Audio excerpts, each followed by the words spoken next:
Welcome to the interface of the binary visualization tool named DisViz. From the input file view, we will select a large binary file, rajaperf. After selecting the binary file, we see that the source files tab and disassembly view tab have been populated. Let's select the ltimes sequential.cpp source file from the source files tab. We can hover over the source lines where the lines contain an arrow on the right. The arrow means that these source code lines have corresponding assembly instructions in the disassembly view. In the source code view, the ltime sequential file has many nested loops. Upon clicking line 36, the corresponding assembly instructions in the disassembly view are highlighted in green color. We can also select multiple lines from the source code or multiple assembly instructions from the disassembly view to see the correspondence.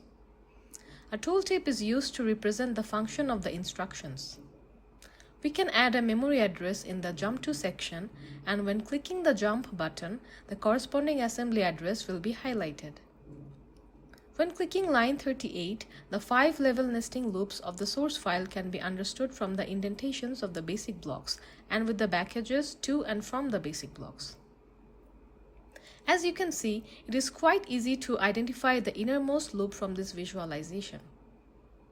Indentation widths are used to represent specific nesting levels to give them a loop-like structure. The disassembly code overview or minimap is visualized with respect to the disassembly code. And the brush in the minimap helps to understand the current position of the users. Let us select line 61. The loop 3 gets highlighted upon selection.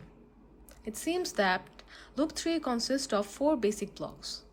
However, the dotted block B13301 is a pseudo block, which means that the original block is placed outside the loop nesting.